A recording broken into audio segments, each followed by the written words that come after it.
Alright guys, so today we're going to be writing rules for functions. Functions everywhere, all sorts of functions. We've already talked about domain and range of functions, we've talked about a function, not a function, and now we're actually going to write the rules. And I apologize, my voice is kind of nasally, because I'm a little bit sick, but we're going to suck it up and make it through just fine. So we're going to learn how to write rules for these functions. So for example, what I want you to do is there's two parts to this. Is this a linear function? And if it is, we're going to write the rule. So go ahead and write that down and then copy down this table. And pause for however long you need to make that happen.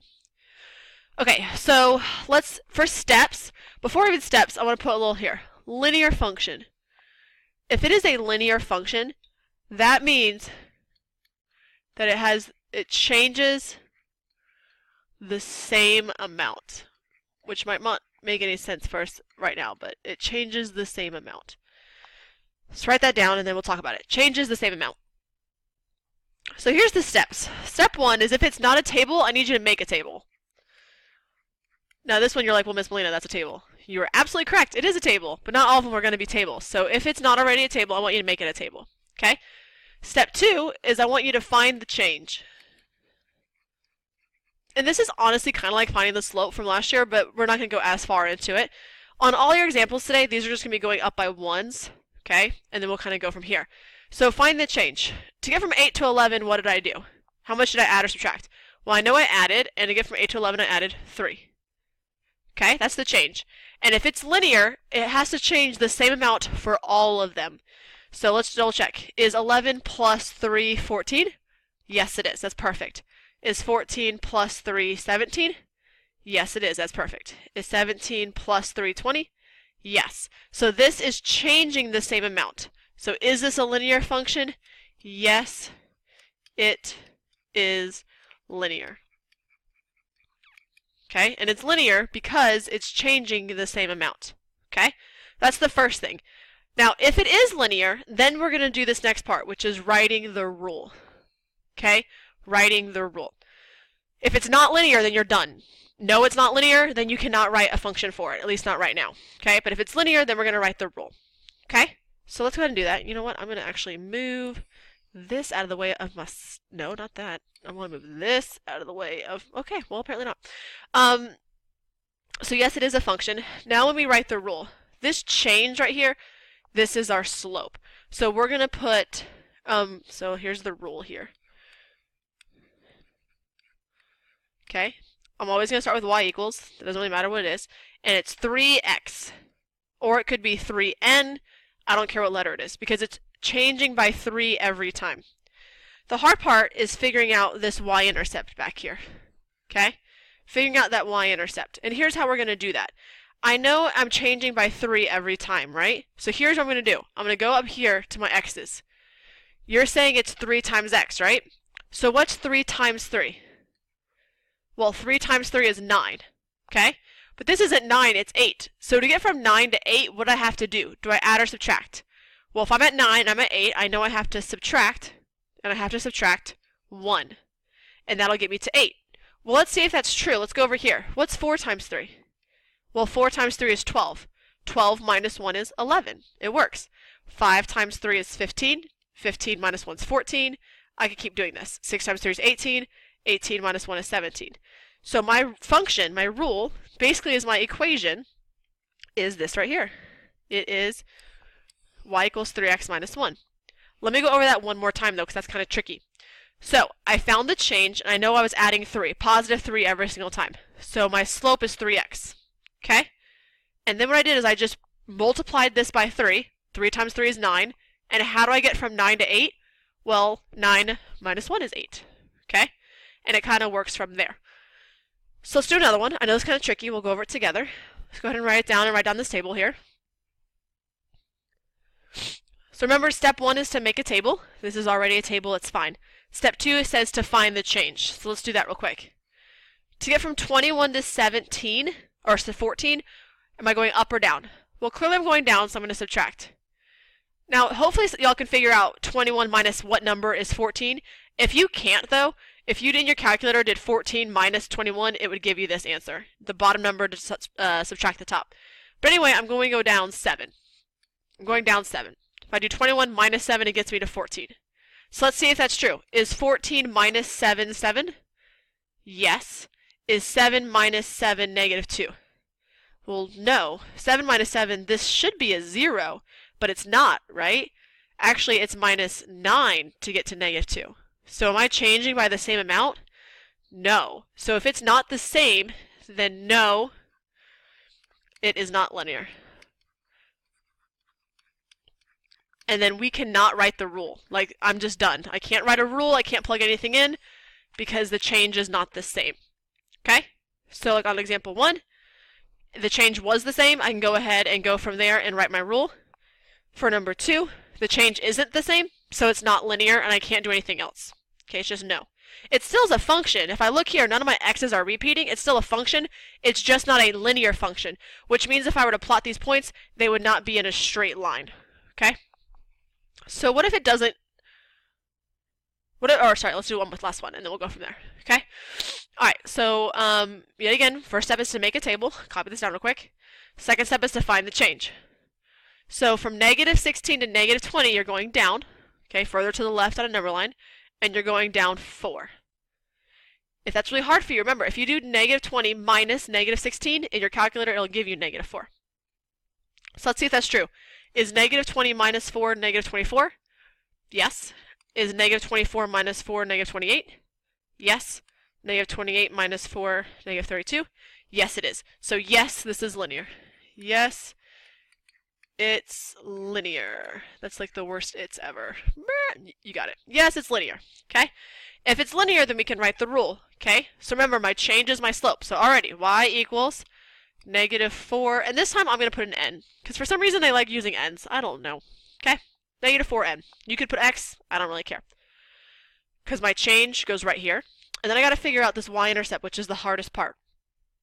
So, negative 4, I know I have to multiply by negative 4. 7 times negative 4 is negative 28. Negative 28, and then I need to get to negative 16. Okay, if I'm at negative 28, I need to get to negative 16. Well, I know I'm going to have to add, because negative 16 is greater, so I know it's plus. And then you got to like mentally figure that out. Negative 28 plus what is negative 16? Now, some of y'all can do that in your head. But for some of y'all, that is very hard. If that's hard, here's what I would do. 7 times negative 4, that's negative 28, plus something, I don't know, something, has to equal negative 16. And then you could solve that equation if you really needed to. You would add 28 on both sides, and you would add 28 on both sides. And if you did that, you would get a positive 12. Okay? So this is plus 12. But some of you could just do this in your head, and you don't even need to do this part. So if you can do it in your head, fantastic, great. That's your answer. It works.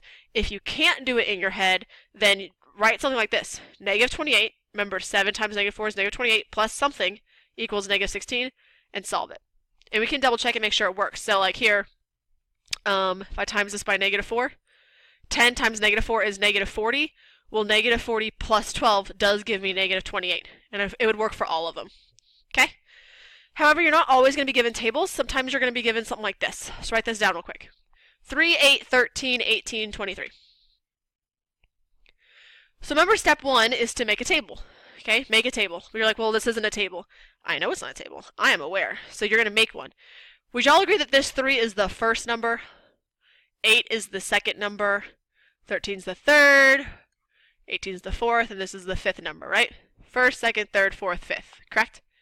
Well, we're actually going to make a table like that. X, Y. And then I'm going to put 1, 2, 3, 4, 5. Perfect. And then I'll put these for the Y's. So 3, 8, 13, 18, 23.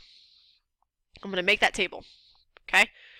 The numbers that are there first, those are always your Y numbers. So make a table. Just did that. Then, real quickly, I'm going to find the change. So from 3 to 8, that's going up 5, positive 5. So let's see if it works. Is 8 plus 5 13? Yes. Is 13 plus 5 18? Yes. Is 18 plus 5 23? Yes. Perfect. So yes, this is linear. Yes, it's linear because the change is the same, has the same slope. It's a linear function. Now let's write the rule. The rule. Okay. Y equals, my change is 5, so 5x, or n, or c, or w, I don't care. 5x. And then I got to figure out how to get to here. So I'm going to plug this in here. So 1 times 5 is 5. So how do I get from 5 to 3? Do I add or subtract? Well, from 5 to 3, I know I'm going to subtract, and I'm going to subtract 2. And let's see if it works. Let's check it. So I'll pick a random one. 4. 4 times 5 is 20. Is 20 minus 2 18? Yes. 5 times 5 is 25. 25 minus 2 is 23. So I went and I wrote my rule. It's perfect. It's great. Okay? So then we'll do one more like that. So yet again, this is the first number, second number, third, fourth, and fifth. Go ahead and pause and write that down, by the way. I didn't give you time to do that, so pause and write down. So the first 1, 2, 3, 4, 5, and then I have 14, 9, 7, -1, -6. All right, so let's find our change. 14 to 9, I know I'm going to subtract, and 14 minus 5 gives me 9. Yet again, if you don't remember, if you do 9 minus 14 in your calculator, it gives you that. Is 9 minus 5 7? No, not at all. 9 minus 2 is 7. So these aren't the same, so no, it's not linear. Because they don't have the same slope, they don't have the same rate of change, stuff like that. Okay, so this is not linear because the change is the same. And then I can't write the rule, I'm done. Last example, guys, and I promise we're done. We have this little graph here. Now you're not going to be able to like plot these points perfectly and sketch it, but it's going to be okay. So if you have something like this, and really we're going to get more into this kind of stuff later, there's a couple different ways you can do this, but I'll go ahead and make a table. That's one way to do this. And I'm going to plot these points. I'm going to start with my furthest left point here. So this right here is -3 and then -1, 2, 3, 4. -3, -4. This one right here is -2, -2. This one right here is -1, 0. This one right here is 0, 2. And this one right here is 1, 1, 2, 3, 4. 1, 4. Okay? And we can check our change here. From -4 to -2, it's going a +2. From -2 to 0, it's adding 2. Is 0 plus 2, 2? Yes. Is 2 plus 2, 4? Yes, it is. So this is linear. But you can actually just look at this. I can clearly tell this is linear because it's a straight line, right? It's linear. I can tell that. So I know, yes, it's linear. So yes, it's linear.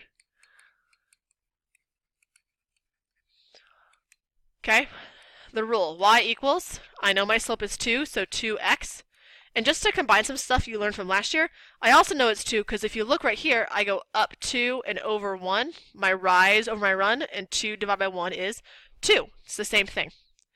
Okay, so let's say I plug this in, and I plug it in, let's plug it into an easy one. 1 times 2. Well, what's 1 times 2 is 3. How do I get from 3 to 4? Well, I'm going to add, and 3 plus 1 is 4. Right? Oh, wait, I just said that wrong. Miss Melina, you're so dumb sometimes. 2 times 1 is 2. Ugh, so stupid. 2 times 1 is 2, and 2 plus 2 is 4. Thank you. I was like, I knew that sounded wrong when I said it. Perfect. And I could check that. 0 times 2 is 0, and 0 plus 2 is 2, and it works for all those. Or what you could also look at is the y-intercept here is a +2. So it's also +2. That's how we're kind of combining all this stuff together. Okay, you have a slope and a y-intercept. Sometimes it's a graph, sometimes it's just random numbers, and then sometimes you also have a table as well. Okay, so functions, remember you make a table. If it's already a table, find the change. If it's not a common change, it's not a linear function. If there is a common change, we're going to write that rule with that slope and then try to find that y-intercept. Okay, a little trickier, guys, so as you're working through your assignment, please call me over if you have any questions.